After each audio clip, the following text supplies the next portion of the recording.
Welcome to the shit show. Every single day, a new flavor of fuckery. Cause everybody sucks, you see, and they're dumber than a bag of clots.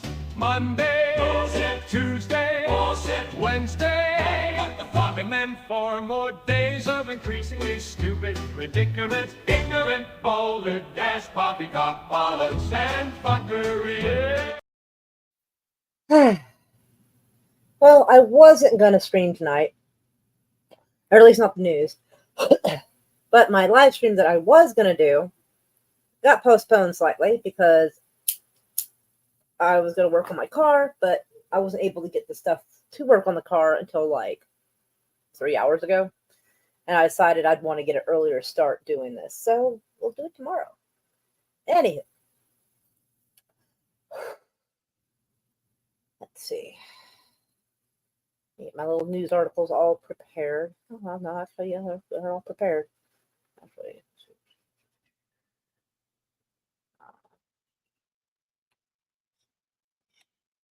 all right. Let's see. All right, I'm going to share screen. I don't want to waste anyone's time if someone's going to watch it on the replay. So just jump right in it. All right. Nuki, go away. My cat's always bugging me in here. Anyway, so officials monitoring threats to U.S. elections. They've been talking about this since August, at the very least. And I thought that was just so fucking suspicious. But, yeah, we found out why. Nuki, get out of here. You know what? Hold on. Give me a break. All right, out you go. I'm not doing this with me. Out you go, fucker. There we go. Sorry. Anywho, so I figured, and I had told y'all, that when I was seeing a bunch of articles about, taking extra precautions at the election sites, and I was like, that's weird. Never had that problem. And I was like, I think they're building up to something. Well, they were. They have. But, hold on. Anyway. Threats to U.S. elections are popping up around the country with less than a month till Election Day. This week, the FBI arrested a man in Oklahoma who officials say was plotting an Election Day attack in the name of ISIS. In Washington state, police responded to a suspicious device near a ballot drop box that was smoking. That's fucking weird. Destruction left behind from hurricanes is also complicating the voting process. I said that was going to be the case, that people who had been victims of the hurricane might have difficulty finding a place to vote. Like, I think it is such a mess that honestly, I don't think it's just the Democrats that are trying to fuck shit up. I think it might be the Republicans too. I think that's why we have such an eclectic level of mess going on right now. Is because I think both sides are fighting to try to cause a problem to make sure their person wins. In good news, election officials have been planning for a safe and secure election day, come what may. Before joining the Brennan Center, Liz Howard, worked as a top election official in Virginia. She said officials across the country have boosted the physical security of their offices and polling places while also protecting the voting system from cyber attacks. They are committed to doing their job despite the threat environment. Well, and I can't wait to show you the guy. Let's see.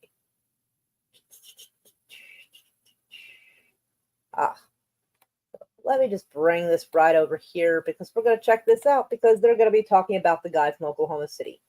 And wait, just fucking wait until you see that shit. Who we got here? Oh, hello, Daniel. So glad you're here and welcome. You're here just in time for one of the most interesting articles I'll probably speak of tonight, or at least it's interesting to me anyway. So I don't think I got a chance to mention a guy got arrested here in Oklahoma City for supposedly having ties to ISIS and being from Afghanistan. Well, I figured the FBI, possibly CIA, had something to do with it. And you know what? They might, actually. Because wait till you hear this fucking shit. Actually, I may have to unshare it just so, like, you can hear the sound. Because, like, let's see. I don't know if I can. Yeah, here we go. All right. I hope that part shows up on there. Yes, it does. All right, let's make it a little bit bigger. And we're going to throw those captions on. That way everybody can see this properly. Let me get like 175. There we go. I want to make sure everybody can see this right. Anyway. Let's see. Let me hide the little thing right there. Actually, I might have to turn it down a little. I don't want to get a copyright hit for it. Who posted a misleading tweet afterward claiming that Biden agreed on their call that $750 for her not this part. is insufficient. The White House Give it a second. pushed back, calling it misinformation online. But the Here we go. to correct the record was the Homeland Security Secretary's focus today, so much so that in the briefing, he refused to answer any questions about national security. Fox has learned Now, this particular guy, this is the guy that was arrested in Oklahoma City for having connections to ISIS. Now, if you go and look through all the articles that pertain to this guy, all you're going to see is black and white fucking pictures. What is this, the 1980s? Why the fuck? The only pictures of him are grainy pictures that look like they were taken from a newspaper. Like, seriously? How is there not one like regular color photo of this guy? I feel like, I don't know, there's something made up here. I really do. The shit in the shit in the background don't look right. Now that I see the picture bigger, like some of it looks weirdly digitized in a funky way. This tree looks so fucking unnatural. There's a piece of tree here. Like you can see the tree roots here. This tree back here doesn't have any roots. It like falls just short of the actual ground. So this actually seems pretty like a fairly edited photo. But the point is, it's very strange. All the images you're going to see of this guy are in black and white and very grainy. This bugs the hell out of me. But check this out. The Afghan man arrested in Oklahoma for an alleged election day terror plot worked security for the CIA in Afghanistan. He worked security for the CIA in Afghanistan before coming to the United States. Fuck. Before coming to the U.S. with the Biden administration's help after the chaotic withdrawal. But on Thursday, the State Department denied the DHS claim that 27-year-old Nasir Ahmad. And here, look, another grainy black and white photo. Who has pictures like this of themselves? I don't have black and white pictures of myself, and I'm older than this guy. He's 27. Like I'm 43. I'm older than he is, almost twice as old. And I don't have black and white photos of myself. And not a single photo of him is in color. This is the fucking strangest shit ever. It bugs me, but... Tahiti entered the U.S. on a special immigrant visa, a State Department program with strenuous vetting. DHS Secretary Alejandro Mayorkas refusing to explain how the man... Oh, yeah. Yeah. This guy right here. Wait till you realize, because he refuses to answer. Came in, and if he bypassed any screening. We're here to talk about emergencies and the support that we can deliver to people in desperate need. Thank you. Secretary, but we're getting conflicting answers from your agency and from the State Department about a man who was arrested for an election day terror plot. How do you not have those answers prepared? Jackie, that's not what I said. What I said is I'd be pleased to discuss this issue at a different time. A senior administrator. And here, another very grainy black and white photo of him. This is like a newspaper from like the 80s or something. And that haircut has been in and out like for the last 40 years. So, I don't know.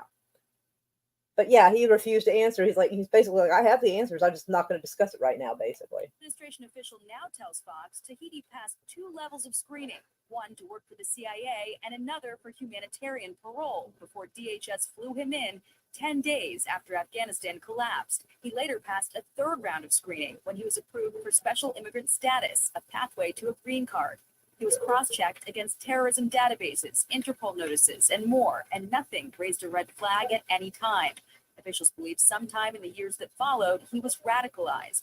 Court documents show Tahiti planned to die a martyr for ISIS. Neighbors who watched his arrest stunned. They seem to be friendly people to me. I always wave at them when we walk by and stuff. They always wave back. Never know. Never know. Person right next door might be a terrorist. And I find that weird. He passed all those background checks, but gets connection to ISIS while in the United States. He'd be more likely to do it over there than here. At least I would assume so. I think this guy was set up. I'm not sure by who or why yet, but I did say that it was going to be start using like Middle Easterns as a false flag. I said this months ago they were going to start doing that. That was going to be the kind of thing they're doing. So this is what they're working up to. I feel like this is what the equivalent of Easter eggs. This is like a preamble or a foreshadowing that there's some black swan event is going to fucking happen, and they're going to blame the Middle East to give us more of an excuse. We're already doing a proxy war in the Middle East, and if they can try to make us believe that we're being attacked by that country, it'll basically give our government permission to actually go in and do it themselves instead of just doing it by proxy. Department is expected to update the court document to show Tahiti first entered the country on humanitarian parole, a less detailed screening, before passing a 3rd round for SIV status. But a senior administration official pointed out to Fox, Tahiti's juvenile co-conspirator came into the country on that stricter program in 2018 under former President Trump's threat. Yeah, this is not the end of it. And the FBI in another article said that we were never in danger, that they were like going step by step with this guy. So you're telling me that you got the FBI from the very get-go was with him step by step. Well, the FBI is notorious for trapping people up. So most likely they were, oh yeah, that's right. He went to buy guns and ended up buying guns from an FBI informant. And that's kind of weird because honestly, I can get on my phone right now and go to a website called Arms List and find someone and buy it from a private dealer. So why did he somehow end up with a FBI informant? I feel like I don't know. This is completely orchestrated, and I think they hemmed this guy up. They're saying they don't know what locations he was going to go to. So you're telling me that he confessed everything except the locations? Oh, it's absolute horseshit. We're being lied to. There is something up about this. Anyway, let me go. Ooh. The CIA explains why, right? No shit. Ooh. Oh, goodness. All right. Meow meow Moises. Brony USA. Are you in the USA? Because I don't think that you are. But hugs Curtis. And of course, hugs to Moises.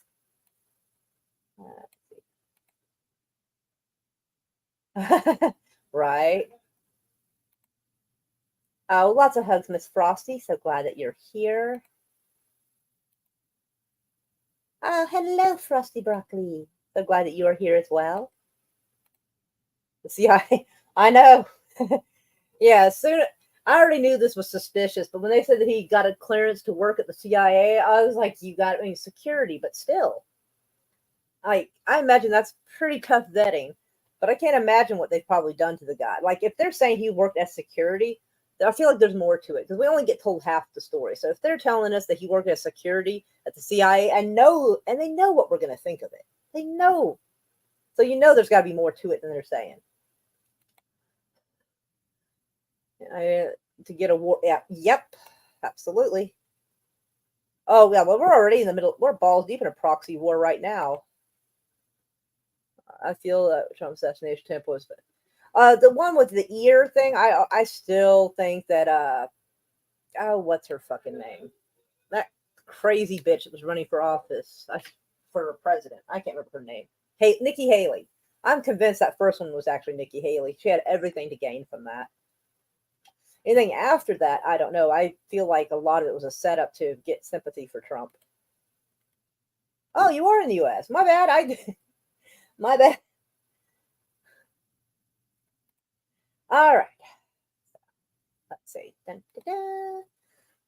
This absolutely makes me want to flip the table over and just set everything on fire. Trump calls U.S. election most important day in the history of Israel. I feel like the election's happening in America, not in Israel. I think he should be kicked out of this. Him and Kamala, both, just kick him right out. Kick him out of the election. Because it's not the most important day in the history of Israel. First off, fuck that place. But like, also, I feel like, how is it our election is the most important day in history to Israel? Doesn't Israel have a very interesting history? I feel like that's kind of I don't know, that's a weird thing to say. It's ew. Donald Trump, darn it, I think he's trying to pop up something. Donald Trump, speaking at an event commemorating the 1-year anniversary of the Hamas attack on Israel, said Monday that it is another event. His own election or defeat in November will mark the most important day in the history of Israel. Boy, that's some gall. That is some audacity. Like, damn. Like, it should not affect Israel that much. It really shouldn't. If you want to know the truth, I believe that. I think you believe that. No, I don't, sir. Trump said to applause casting a 2024 win by Harris is an existential threat to Israel. The temptation is overwhelming. If we don't win this election, there is a tremendous consequence for everything.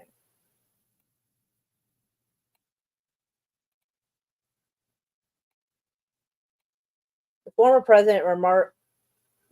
president's remarks at his golf club in Miami came as he and the Democrat opponent, Vice President Kamala Harris, each appeared at the commemorations of the deadliest attack on Jewish people since the Holocaust. I feel like that's super likely. But while Trump and Harris both broke from the campaign trail for the solemn event, the former president once again blamed the Democrat administration without evidence for the atrocities that occurred a year ago. Oh, I think that was a bipartisan participation in that. The October 7th attack would never have happened if I was president. The past 2 years have proven that weakness only begets violence and war. The attacks, which killed 1,200 people, sparked a bloody conflict in the region, set off by a vile wave of anti-Semitism, and became a major issue for the 2024 campaign. It is not anti-Semitic to throw missiles at Israel. Muslims are also a Semitic people. So that's wild. I mean, it's like Semitic on Semitic violence, I guess, but it's not technically anti-Semitic. Harris spoke at a naval observatory where she called the massacre pure evil, urging the world must never forget what happened. Oh, there's no way to let us. She and a second gentleman, Doug Emhoff, the first Jewish partner to a president or a vice president, planted a ceremonial pomegranate tree to remind future vice presidents not to abandon the goal of peace and dignity and security for all. Unless they're Muslim, I guess. Later on Monday night, Trump addressed a crowd of supportive Jewish leaders at his golf club and described October 7th as one of the darkest hours in all of human history. Really? Only 1,200 people were killed, and you're calling it the darkest hour in human history. More people died in the Twin Towers. That was closer to like 3,000. Man, they're putting this above every other fucking disaster. Because I would imagine that Pearl Harbor was a pretty, dark time in our history. The Twin Towers, I'm assuming. So, and there was events that happened that killed even more people than that. But yeah, let's make this sound like the most important thing in the whole fucking world. Jesus Christ. 1 year ago today, every civilized person was filled with shock and horror and grief. Well, then I'm not civilized. Nobody's seen anything like it. Again, I feel like people have seen stuff like this before. Like, come on now. It seems as if the gates of hell have sprung open and unleashed horrors into the world. God damn, he's playing it up, isn't he? God almighty. Well, he's getting well paid by his handlers, isn't he? Trump claimed anti-Jewish hatred has returned even here in America and is within the ranks of the Democrat Party in particular. He said the Republican Party has not been infected with this horrible disease and will not be as long as I'm in charge. Really, you can control the way people feel and think. That's amazing. Even though the candidate he endorsed for North Carolina Governor, Mark Robinson, is currently embroiled in a scandal partly over alleged anti-Semitic comments. I love that part. That's awesome. At the Miami event, Trump lit a candle memorializing the October 7th victims and made a series of promises to a room that included Republican lawmakers, prominent Jewish supporters like billionaire backer Miriam Adelson. This fucking bitch again. Oh my God. She's like the Republican Soros, I'm starting to guess. Jesus fucking Christ. God almighty. I will not allow the Jewish state to be threatened with destruction. I will not allow another Holocaust of the Jewish people. I will not allow a jihad to be waged in America on our allies, and I will support Israel's right to win its war on terror. Oh, Jesus. And it has to win it fast. Yeah, it stopped being self-defense when you started preemptively striking other countries and setting off pager bombs. Just saying. It stopped being self-defense. We start killing unarmed civilians. But anyway, Trump did not repeat his claim that the Jewish people would have a lot to do with it if he lost the election. Because apparently he did that the first time. Damn. But during an interview with Hugh Hewitt, who names their kid Hugh Hewitt? God. On Monday morning, Trump said that Israel needs to get smart about Trump. Wow. And he reiterated his belief that while he has done more for the Jewish people than anybody, wow, it is not reciprocal, as they say. Not reciprocal. It sounds like you're kind of expecting it to be, though. So what has he done? He's done more for the Jewish people than anything. I wonder what that was. Earlier in the day, Trump visited New York gravesite of Rabbi Mendel Schneerson, known as I can't pronounce that. I'm sorry. Who was the last Chabad leader and is a revered Jewish figure. Sorry. Trump, wearing a yarmulke, placed a note praying for the release of hostages held in Gaza and was accompanied on the visit by parents of American-Israeli hostage Eden Alexander. Harris remarks she reiterates her commitment to ensure that Israel has what it needs to defend itself and her demand to release the hostages still held by Hamas. I swear, their campaign is 90% Israel.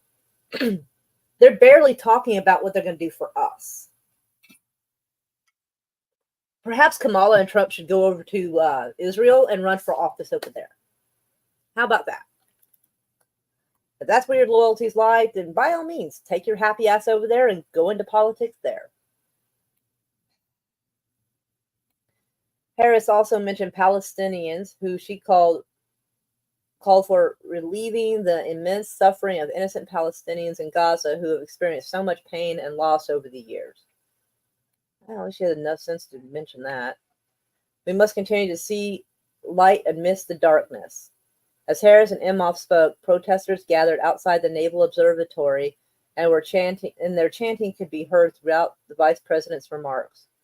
The war in the Middle East has come to a flashpoint for the Democrat Party and exposed a rift between its moderates who support Israel and some progressives who back Palestine and rallied against Joe Biden and his support of Israel, as they should. My mouse is acting up. When asked by reporters about a ceasefire deal, Harris says, "We're not giving up," calling it one of the highest priorities of the administration. Meanwhile, Harris's running mate, Minnesota Governor Tim Walz, visited the Nova Music Festival exhibition in Culver City, California, that commemorates the victims of the massacre at the Nova Music Festival in Israel, October 7th. They've made an exhibit in Culver City. Wow. 1 year ago, the world watched in horror as terrorist organization Hamas carried out an appalling assault on Israel and massacred 1,200 innocent people. Yes, we keep parroting the same fucking thing. Yeah, I feel like it's just a bunch of horse shit by Walls. Fuck these people. Oh my god. All right. So a while back, they were claiming that 41,000 Palestinians have been killed so far. And I want to explain how much the math isn't mathing. Because right here it says Israel tallies a war of the Gaza war. Sorry, I don't know what's wrong with my throat. Sorry. Israel tallies a year of the Gaza war. 40,000 targets bombed. So 40,000 targets bombed. So let's say it's one bomb for each target, even though it could be 2 or 3. But let's just, for the fuck of it, let's say it's 40,000 bombs. So unless they only got one person for each bomb, you can best believe that it is not, that the death toll is not 41,000 people like they're claiming.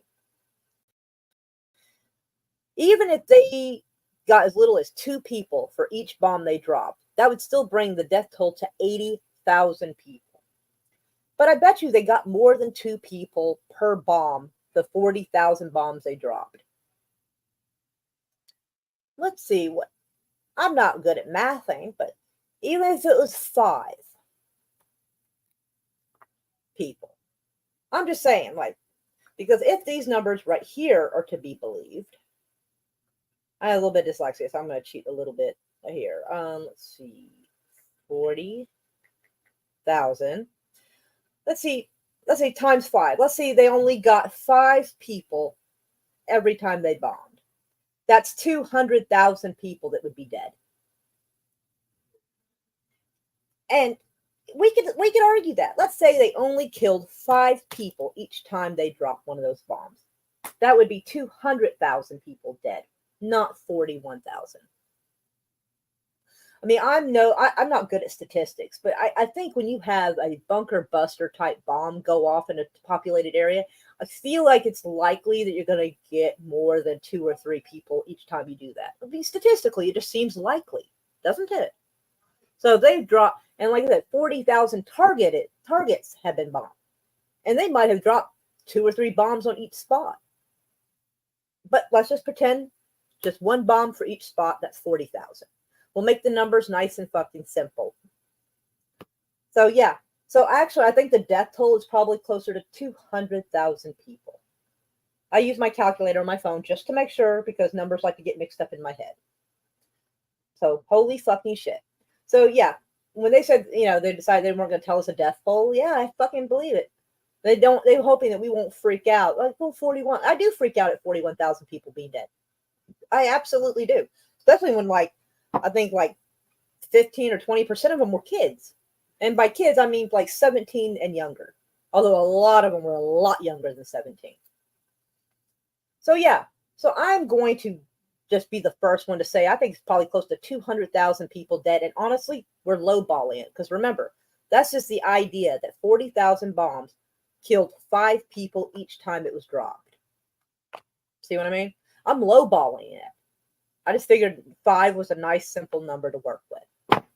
So yeah, my guesstimation, as they say, I would say over 200,000 people are dead. That's not even including how many people are wounded. That's just people dead.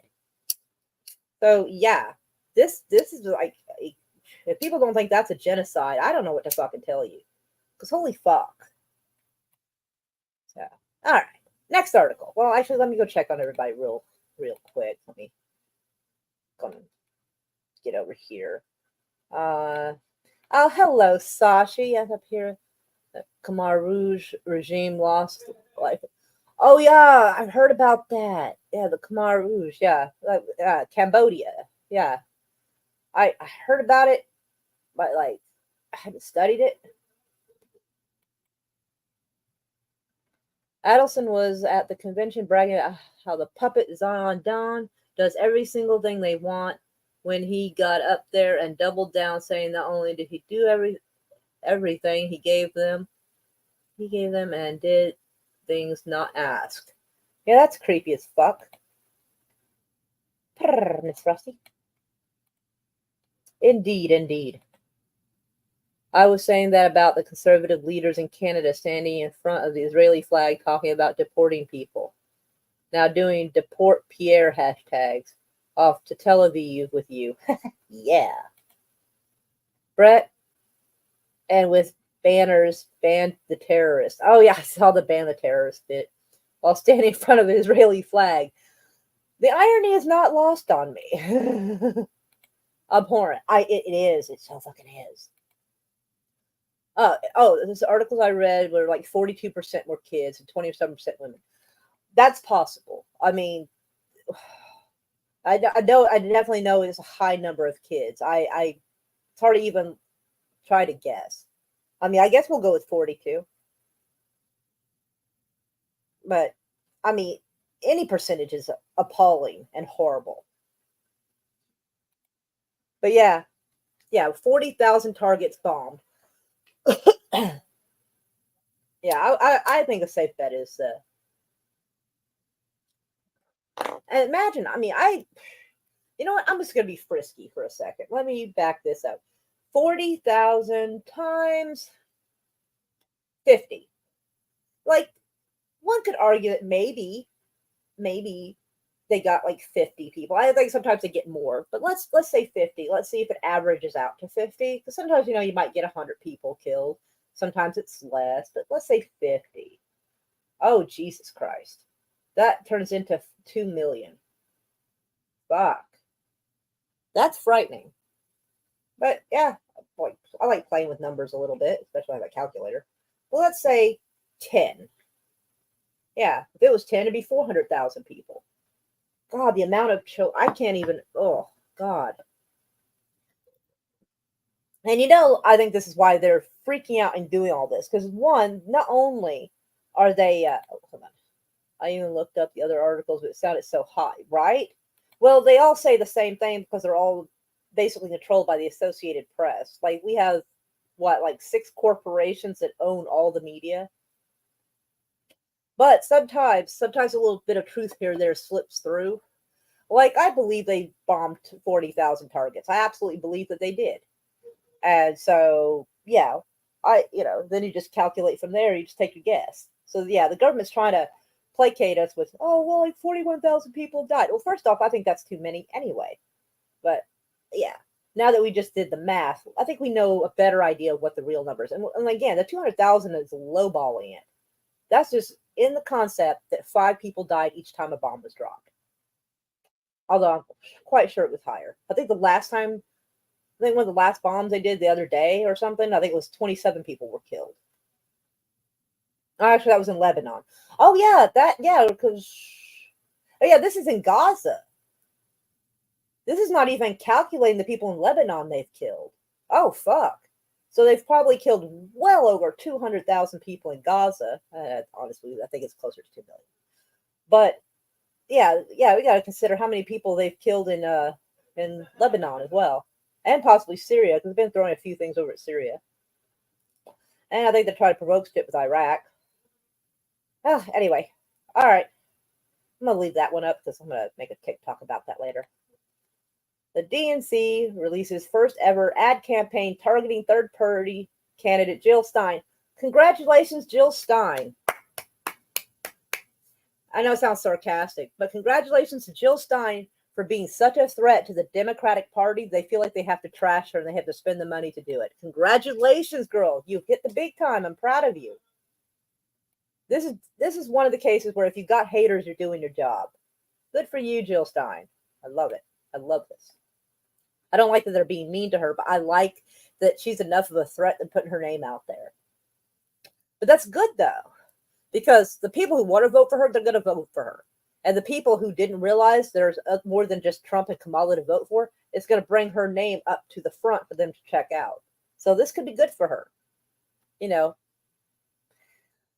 the Democratic National Committee, I always thought it's the convention, I don't know why, released its first ever ad campaign targeting a third-party candidate, seeking to tie the Green Party presidential nominee, Jill Stein, with a spoiler candidate who only benefits former President Trump.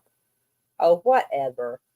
The ad debuted on Friday and features sound bites from Trump praising Stein's candidacy. She takes 100% from them. 100% of what? Referring to Democrats. Okay. The ad comes as Harris' campaign has repeatedly accused Stein of being propped up by the Republicans in an attempt to swing the election. Dude, first off, she fucking better not be. Just in case. She better not be. But they'll literally say anything to win. Both sides are guilty of that. Being propped up by the Republicans. I don't know of any Republicans, well, except for myself.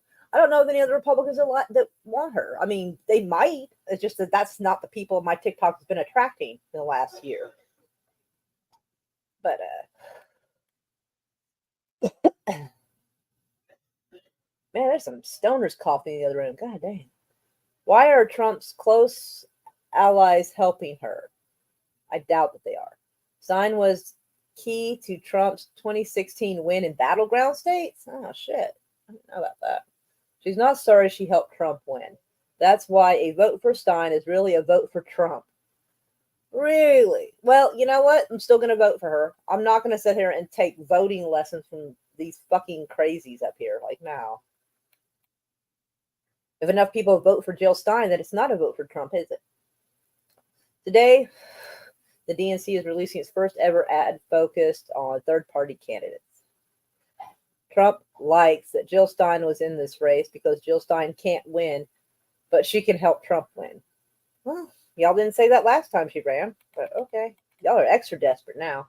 Stein has denied working with Republicans in her campaign, telling Newsweek last month she does not accept Republican help, and when there has been offers to help, we do not respond. Good for her. The DNC pushed back on those claims, pointing to reports that Stein hired a Republican consulting firm to secure ballot access in key states. Hiring a consulting firm is not really exactly the same thing as accepting help from the Republicans. Republicans win a lot. So it makes sense to go to a consulting firm that helps people win. It does, obviously. You know what I mean? So just because she paid a consulting firm, which apparently is a common thing with candidates in general, I found out. They charge quite a bit, but yeah, just because she hired a consultant does not mean she's accepting help. Accepting help from the Republicans if they did it for free. Anyway, to secure ballot access in key voting states, blah blah blah, and even has been represented by Trump's former personal lawyer and attorney who was involved in the efforts to overturn the 2020 election.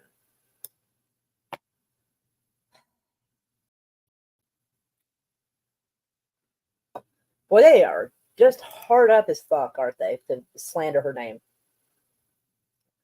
And I was still voting for Jill Stein. Like, don't get me wrong. Like, I hope she doesn't throw it to Trump, but I'm not voting Kamala Harris. I'm not. That woman is a psychopath. She's got like a psycho demented laugh. The woman is fucking awful. I saw a TikTok last night, and it was a clip of a woman being interviewed, and she's the woman is a mother of a child with sickle cell anemia, and in California, Kamala Harris said she was going to do this, this being hard on crime fucking thing.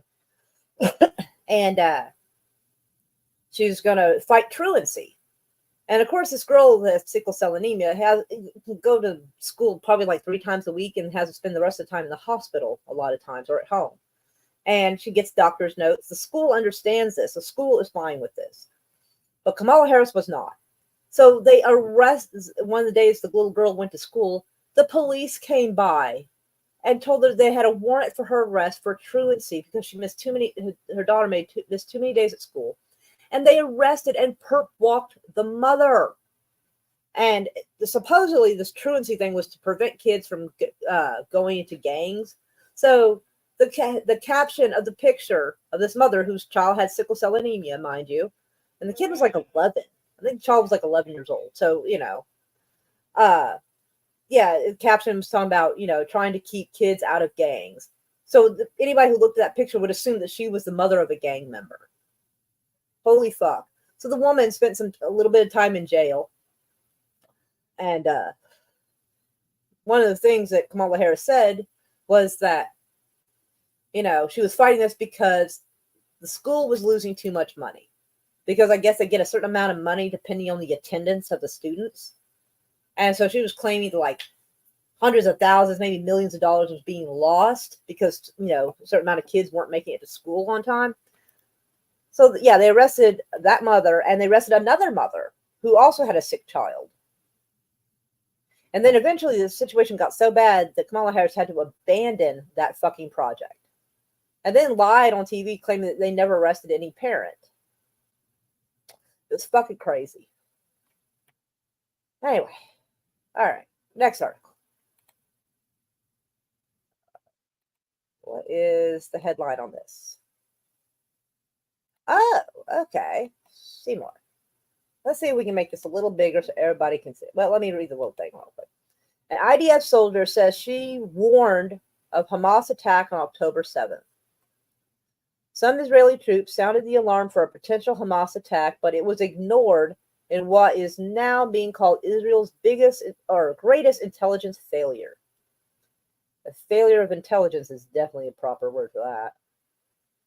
Richard Engel speaks to an IDF soldier who says she warned about October 7th. Boom. All right, let's get our caption settings. Let's make them nice and big so everybody can see it properly. I will not have the sound on because, you know how it is. Copyright and all that shit. So, if they speak fast, I'll pause it. That's a lie. Caught off guard, bitch. Nah.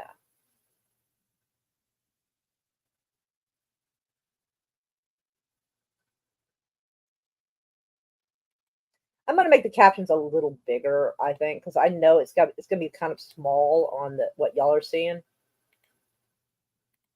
All right.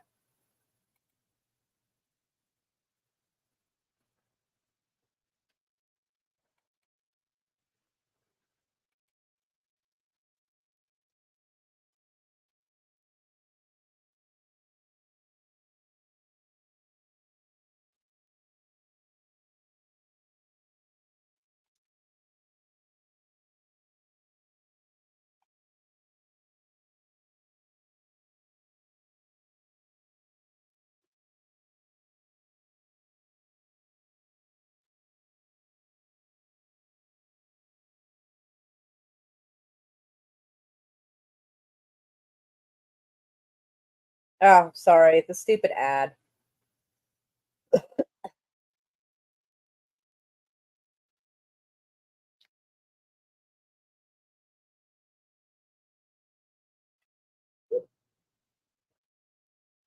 Well, this one's taking its sweet time, isn't it?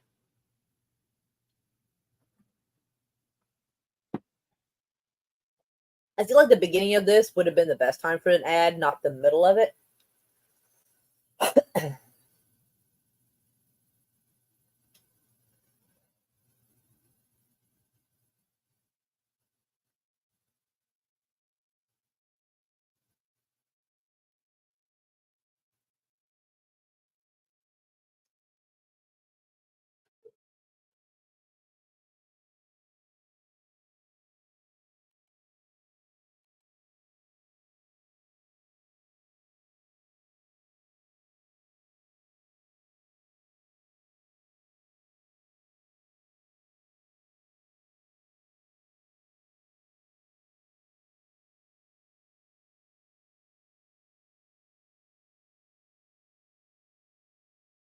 I feel like I don't believe her on that part, because why in the hell? I mean, I could see them coming up and like observing the gate. Like, I get that, but it seems weird that they'd be like practicing and training, like where the IDF are guarding the border can see them. That seems awfully strange. That seems a little too, I don't know. There might be some lies mixed up in here, but let's see how it goes.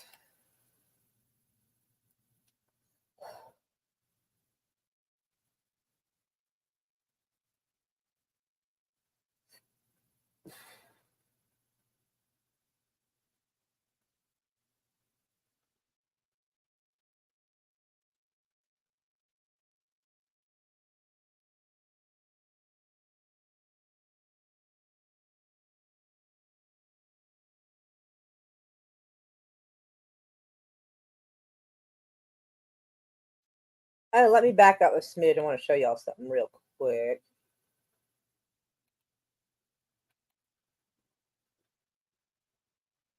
Hold on. I made a TikTok video and I would have to go dig around and find it. But I got the full clip, almost the full clip of this part. And when they pan around, because they come, the guy holding the camera comes around this way. Well, I don't know if it's a guy. I assume it's a guy. I looked at the license plate and I looked it up. The license plate is the type they have for Israeli military vehicles. This is not a Hamas truck. This belongs to the Israeli military, which I find interesting. They would have the keys to that. I find it weird. If I can find that video clip, I will pull it up for you.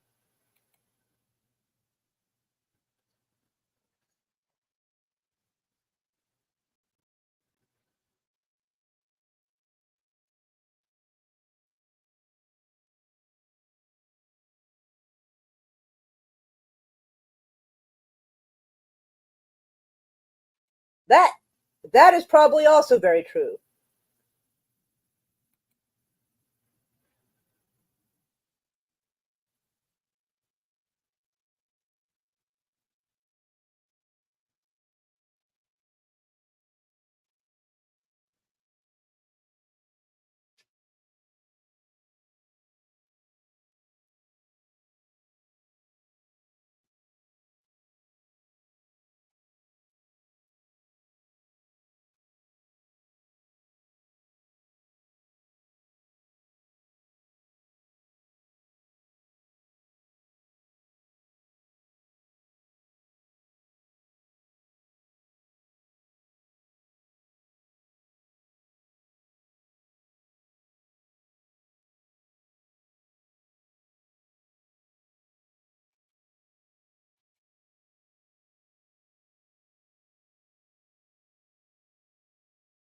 It's not receiving any government support or cooperation. That's because it was a fucking setup.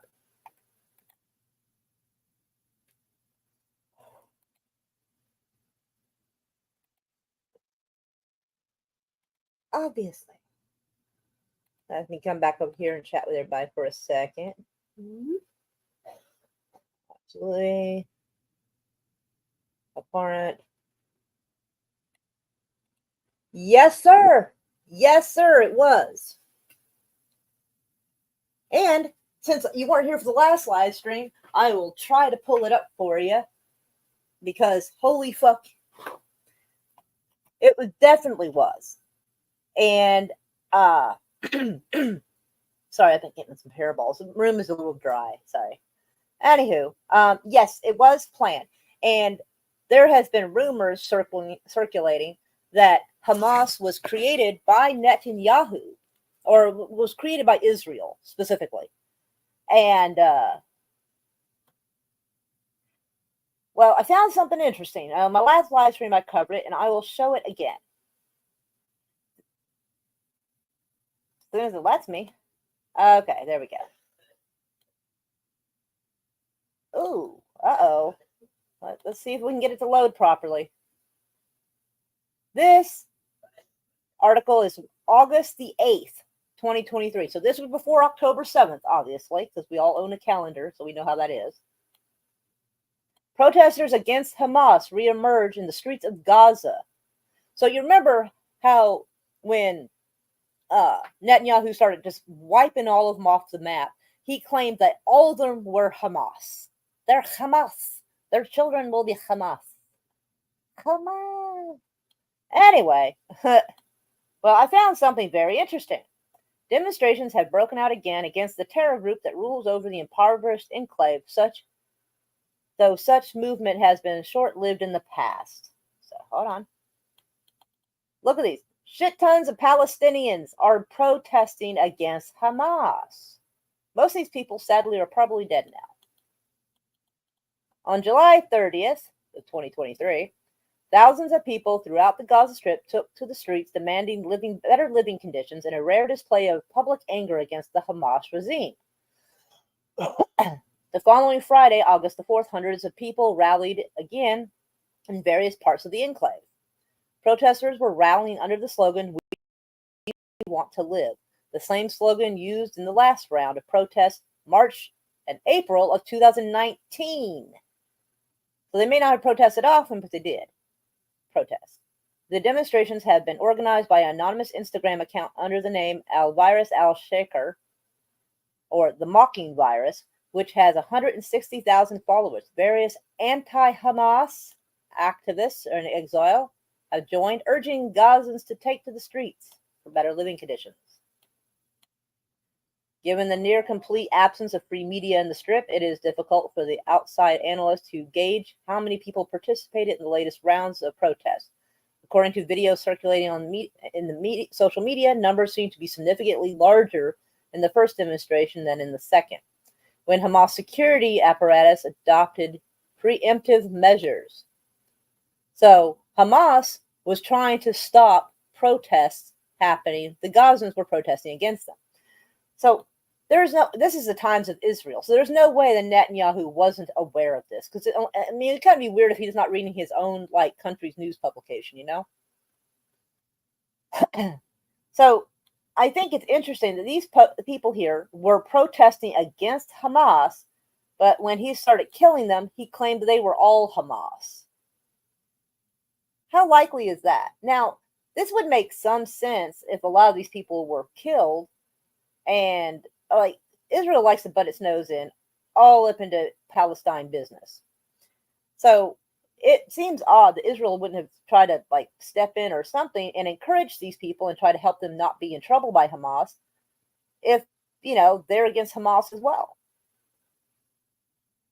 Unless, of course, Netanyahu does control Hamas. And maybe he didn't like that his little puppets or whatever were being protested against. So he just told the world that pretty much all of them are Hamas and started wiping them off the map. Because these people who seem to be pissed off with Hamas do not look like they would help Hamas storm gates and kill people. I feel like it doesn't make a lot of sense. Because they're protesting for better living conditions. So I don't see how they think they would have profited from that. They certainly didn't. So yes, I absolutely believe that it was a setup. Absolutely it was. Oh, let me check this out real quick. Oh yeah. Oh, if wanted something less controversial, I'm streaming Blazing Saddles in 5 minutes. That is awesome.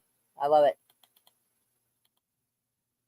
The reason Israel backed Hamas, lots of talk lately about Netanyahu literally having a suitcase of money delivered to them. I saw a couple of articles from 2019 and some other point where he had given them money. Yeah. Hamas benefited Israel, not the Palestinians. Yep. And I found that article yesterday when I was looking for something else. I stumbled across it and I was like, well, that was the day before yesterday, I think. So, yeah. Let's see. Let me go back to this real quick. Israel finally releases detained American journalist. Yeah, so they apparently Israel decided to arrest an American journalist the other day, claiming that he was helping terrorists. Because I guess something he reported. But that's weird because similar articles were put out, not by him, but by Israel's own news media about a Mossad building being hit near a base or something like that. I forget what it was. The only thing different is one of the articles I had seen right before the shit hit, and I never saw the article again. I wish I had saved it. I'm sorry that I didn't. But it was talking about the location of this Mossad headquarters or building, whatever. And it happened to be in a residential area. And someone made the comment, having Mossad in a residential area is kind of likened to having them as a human shield. Civilians as a human shield. I think that observation from his article is what fucking got him in trouble. And I don't even think it was him that said that. It was somebody else. I wish I had saved that. I am sorry I didn't. At the time when I first saw it, I was like, ooh, but I see so many articles coming out of Israel and stuff that's going on. I didn't realize that was the one I should have saved. And I'm super sorry. But anyway, Israel has released the American journalist Jeffrey Lafredo 4 days after arresting and detaining him for reporting on Iran missile strikes in the country. Even though other media was reporting on it too. Still, the judge who ordered Lafredo's release said that the journalist must remain in the country until October 20th to give investigators more time to bring forth additional charges or for further interrogation. I can't imagine the kind of interrogation he probably got. He probably got his ass kicked, poor guy. His attorney, Leah Semmel, told The Intercept, an Israeli news outlet, also reported that the police took Lafredo's phone, jailbroke the device, and are searching it for more evidence. They may not let that guy go. Lafredo, an independent journalist working for the Gray Zone, reported on the Iran missile that landed in Israel, including Israel's Defense Force Nevatim Air Base, as well as an intelligence base, according to the Israel news site Ynet News. Lafredo's charges include aiding the enemy during wartime and providing information to the enemy. He reported that Israel's attacks on Gaza were launched from the Nevatim base and that Israeli Prime Minister Netanyahu's private jet was located there. Yeah, I don't think he was trying to report to the enemy. I think he was just trying to report in general. Oh, yeah. Apparently a U.S. journalist was kidnapped and beaten. I absolutely fucking believe that. And they might keep him at least long enough for his bruises to heal so he doesn't look too bad when he gets in front of a camera again. Much of the information Lafredo reported on was similar to reports from Israel media, as well as footage of where the missile landed feet away from Mossad headquarters. I was telling y'all about that.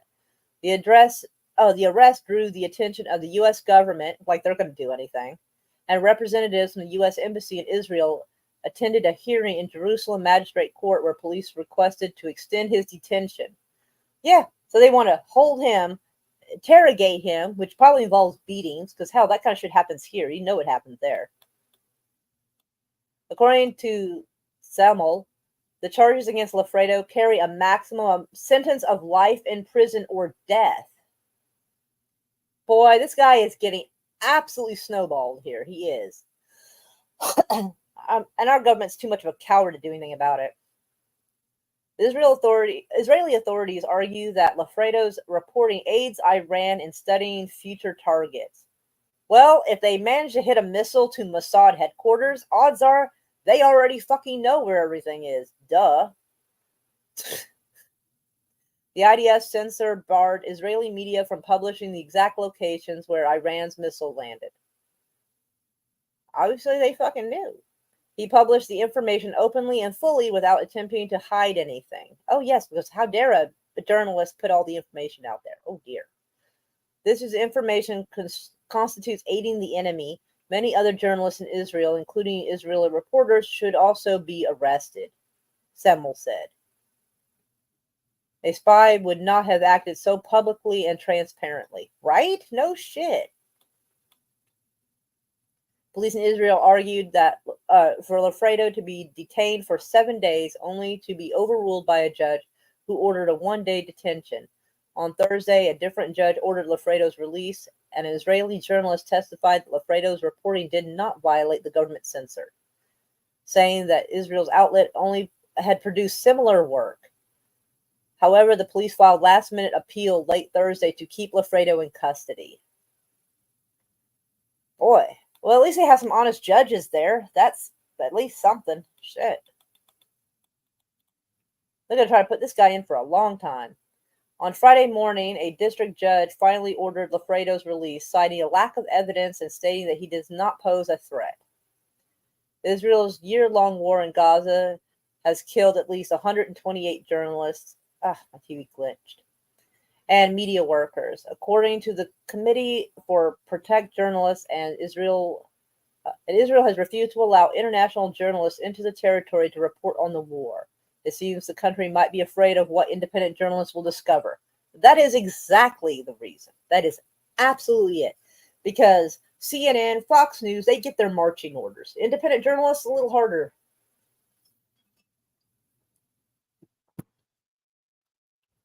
A lot of times, independent journalists do not have a long lifespan. Next. There we go. Trump's plan for mass deportation invokes a 226-year-old law used to detain Japanese Americans? I wasn't aware that I didn't know 226 years ago that they were detaining Japanese Americans, but okay, let's go see this. Unless they're just writing the article badly. Donald Trump wants to immediately invoke a more than 200-year-old wartime law that grants the president unilateral authority to deploy federal law enforcement for rounding up and deporting immigrants as soon as he enters office.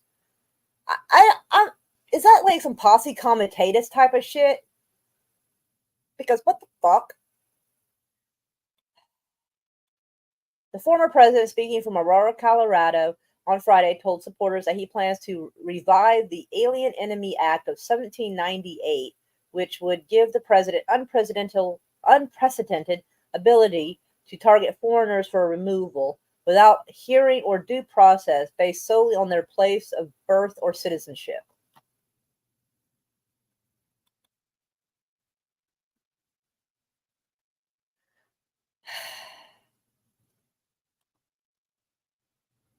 Unfucking believable.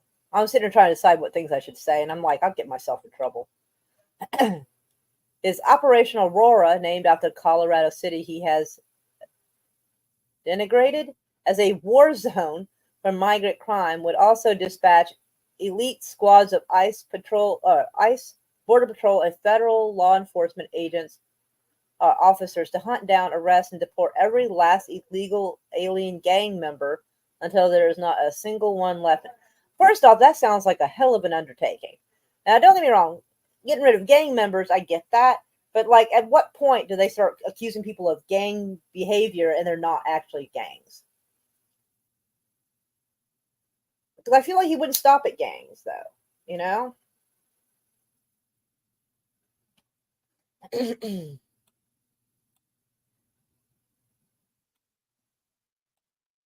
And if they come back into our country, they will be told that it is an automatic 10-year sentence in jail with no possibility of parole, said Trump, flanked by posters that read "Deport illegals now and end migrant crime."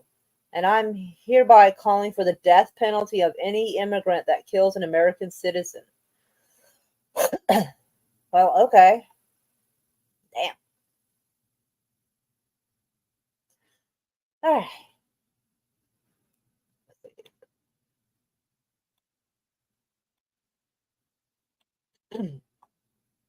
The Alien Enemies Act of 1798, part of the centuries-old Alien and Seditions Act drafted during the undeclared wars between the United States and France, has only been invoked 3 times in the last 226 years. During the First and Second World Wars, the U.S. turned to the law to detain and restrict Germans, Austro-Hungarians, Italian immigrants, and infamously used the law for shameful internment of Japanese Americans, now seen widely as a stain on America's 20th century history. I was having trouble with that for some reason. The law states that the president may order arrest and removal of non-citizens during times of declared war or during the invasion or a predatory incursion by any foreign national or government. Now, if you remember, I told you that guy, that Afghanistan guy here in Oklahoma City, and I told you that it looks suspicious. It looks like they're kind of hemming him up. It looks like a fucking setup. Maybe it's for this. Maybe it is setting the precursor so that they can say that what he did would fall under this. And he can start removing Muslims a lot too. Like, I don't think it's going to stop at gangs. Not at all. I think they're going to be getting rid of anybody. That they're going to use this also as an excuse to prevent Palestinians and any other people who are victims of Israel from coming here.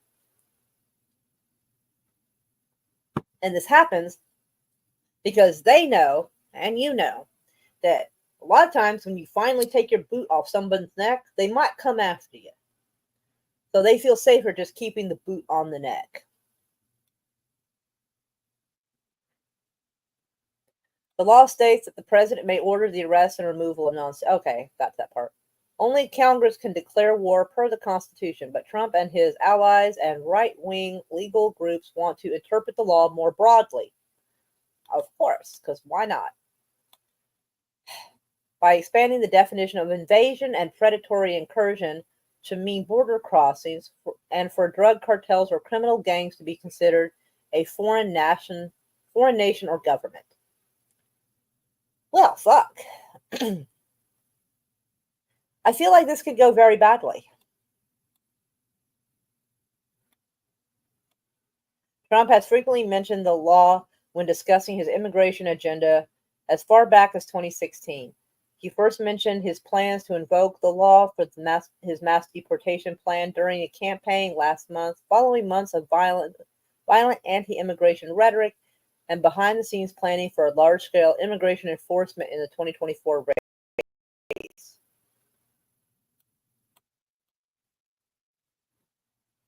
The Fifth Amendment of the Constitution grants Americans the right to due process, and courts routinely strike down discriminatory laws that target one's race or ancestry.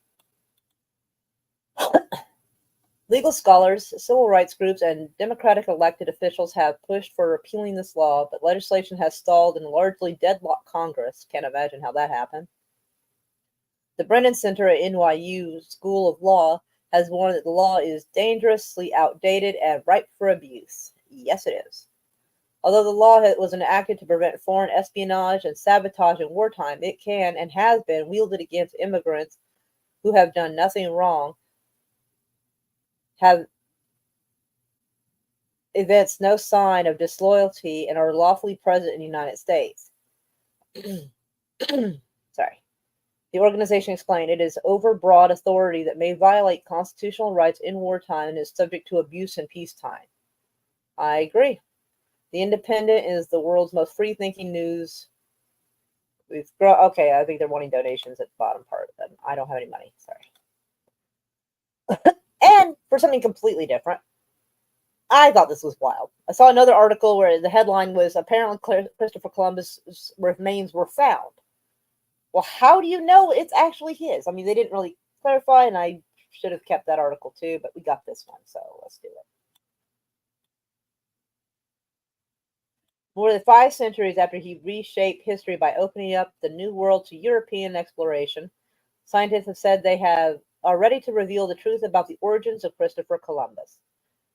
The explorer reached the Americas in 1492 with the support of the Spanish crown. But although mainstream history books describe him as a native of Genoa, uncertainty has surrounded his province, and many countries and regions have claimed him as their own, which I don't know why. Now, sorry, the air is dry. Sorry. Now, after more than 20 years of research, scientists say they have enough evidence to solve the argument over the birthplace of Columbus.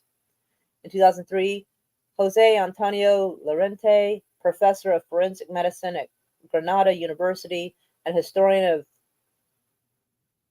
Marcel Castro, exhumed what was believed to be the remains of Christopher Columbus from Seville Cathedral to take a DNA sample. They also took DNA from the bones of his son Hernando and his brother Diego.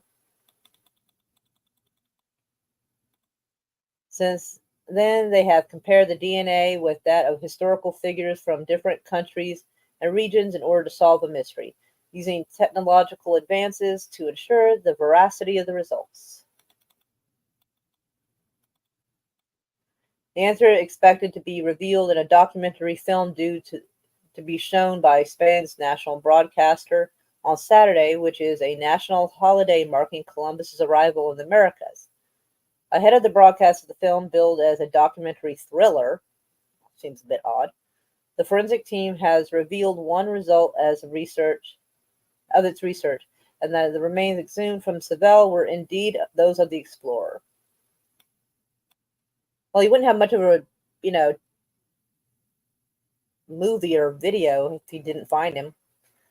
The Dominican Republic has long claimed that it is host to his body, and a mausoleum is dedicated to him in Santo Domingo.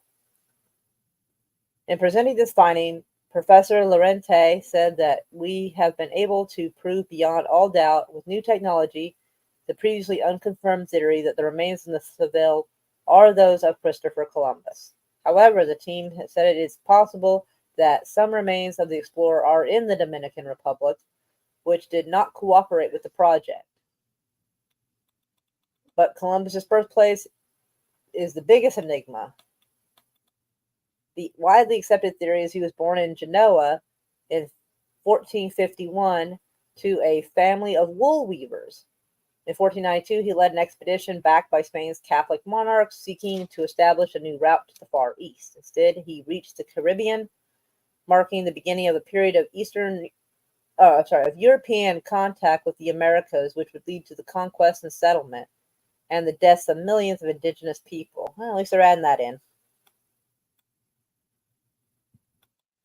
It is widely accepted that Columbus died in 1506 in northern Spanish city of Valladolid, I guess. There have been estimated 25 or so separate claims regarding where he was born, including Poland, Scotland, Hungary, and Scandinavia. Good Lord. However, Professor Lorente's team whittled the candidates down to 8 possible birthplaces in Spain, Portugal, and Italy. I always thought it was Portugal. I always thought that's where, never mind. I thought that's where he was from. The process has involved comparing Columbus's DNA with that of individuals believed to be his relatives in these locations. The northwestern Spanish region of Galicia is on the short list. So too is they really have to make things really hard.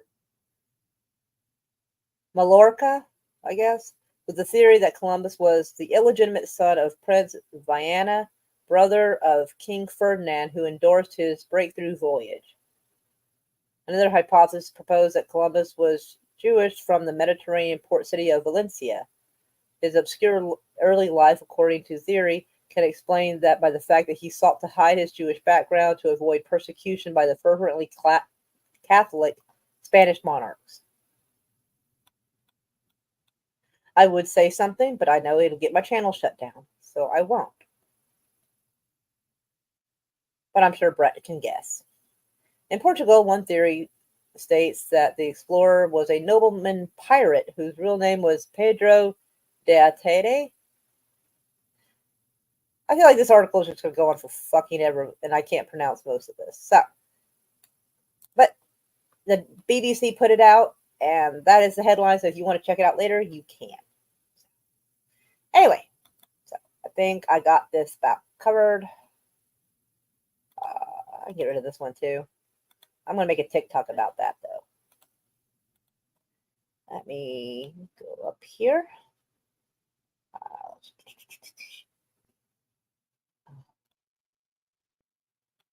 Let's see. It was a Gray Zone journalist. A Gray Zone journalist challenged the State Department a few days ago, challenging the hypocrisy when it came to Palestinian Ukraine. And everyone said it was sick of the BS. I'm worried about that guy too. Next up, papers, please. Right? No shit. Oh, that's what it means. It's for your safety. Okay, 'cause I was sitting here like, I can't pronounce that. Like, I am not good with German. Oh, hello, Al Munson. How are you? And welcome. So glad you're here. I am wrapping it up. We can go check out Putin's cat. He is showing Blazing Saddles at the moment, so we can go check it out because it should be only like 10 or so minutes in. So we can go visit his channel. I don't have it linked, but like there probably isn't too many Putin cats with what looks like a Persian cat, or I don't know, whatever kind of cat that is. It's cute though. Those look little communist cats, very cute. Anyway, but we'll end it. And I'll head over there, and hopefully I'll see y'all over there as well. We can give them some likes and be nice, you know.